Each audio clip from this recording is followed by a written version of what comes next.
See, we weren't having a lightning storm. Weren't supposed to. At least I wasn't. I checked in. No, I didn't. The dispatcher called me in the afternoon, and he said, "Have you seen or heard any thunder or lightning?" Of course, lightning and thunder occur at the same time, you know. And I said, "No, Vern." I said, nothing at all. I don't even see any thunderheads." And he said, "Well, we were supposed to have a thunderstorm today." And I said, "Well, we haven't so far." So, just about that time, my stove went out. They had, I was burning a little gas stove, and it was turning cold as hell.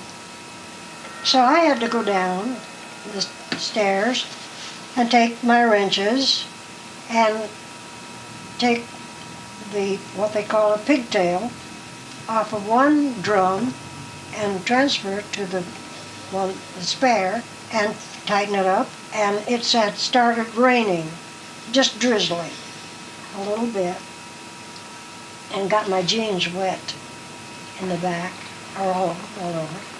So I got it changed fine and got wet in the meantime, and I went back upstairs and I lit the stove, and I backed up pretty close to the stove because I had gotten real cold. And my God, this lightning bolt hit, and of course I didn't know at the time because it hit me too.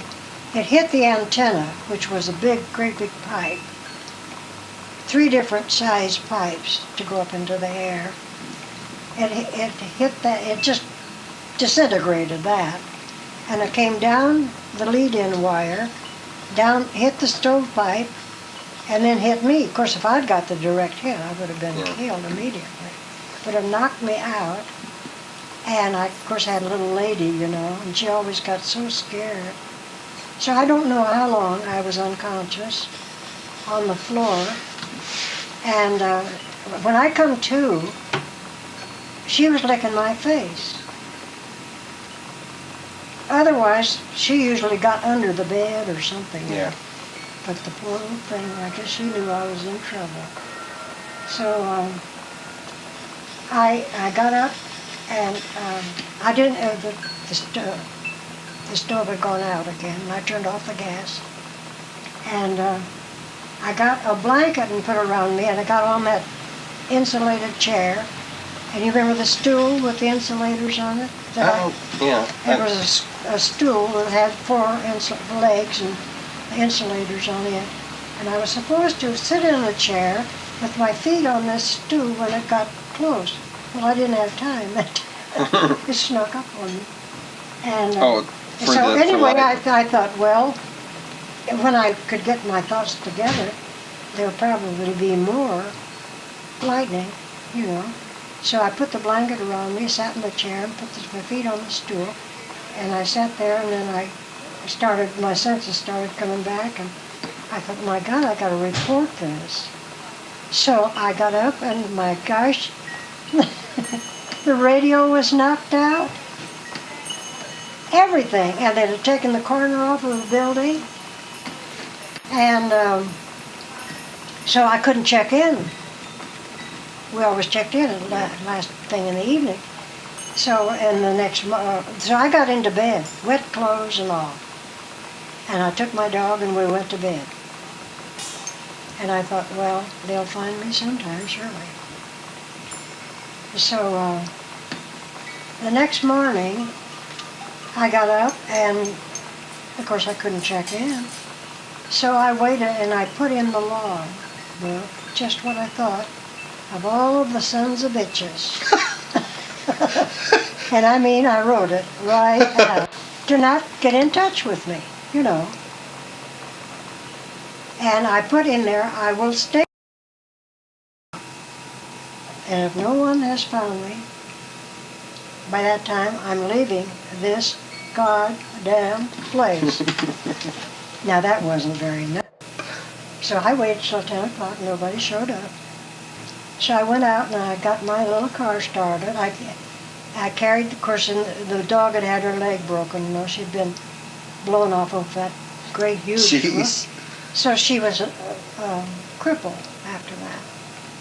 And so I carried her and went down stairs. I locked the damn trap door and went down the steps. And when I got to the bottom step with my little pooch, there was cement right at the bottom after the last step. I slipped on that and fell and hurt my back, but I couldn't even think about that. So I went out, carried the dog out to the car, and the car was headed down. And I thought, now if I can get it started, I'm all okay until I get to one place. I don't know if you remember, I'm sure you don't. There was one place south of the lookout that was sort of an indentation in the road. And I thought, if I get across there, I'm safe. Otherwise, if I don't make... Oh, it had snowed in the night, about 6 inches. So I took a shovel and thought, if I get stuck, I'll just have to shovel out. So I got stuck, just like I thought I would. I never could make it over that in that snow. And so I tried to shovel, and then I'd get in and start the car. Every time I'd get it started, it would get a little closer to the edge, and it was thousands of feet down, you know. Yeah. Down. So I thought, well, this is pretty crazy, so I'll just go back.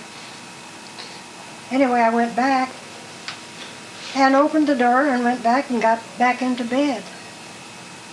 And I thought, well, they'll find me sometime. So about 11:30, I heard a car coming, and here come a couple of the boys from the ranger station. And they had seen my car, and it was far enough to one side so they could get around it. And they came. They were scared. Oh, God, they were scared. They thought that I'd fallen down over the bank. So I got along fine until they appeared, and then I broke down. I was sick, and I was crying, and I made an ass of myself. And so the one guy said, well, you get in, you and the dog, we'll take you in the pickup, and then we'll pull your car down to the station at Running Springs. And then we'll take you on into Big Bear, which they did. And then they took me to the doctor. And he treated my burns. It was electric burns, you know, and they're not like a burn. They're under the skin, and they're zigzag, funny. And so I was off, I think about 18 days. And I kept thinking I never, ever can go back and go through another lightning storm. But I kept getting braver and braver all the time. And I went back when about 18 days, I think I was off. And the first storm we had, it didn't bother me at all.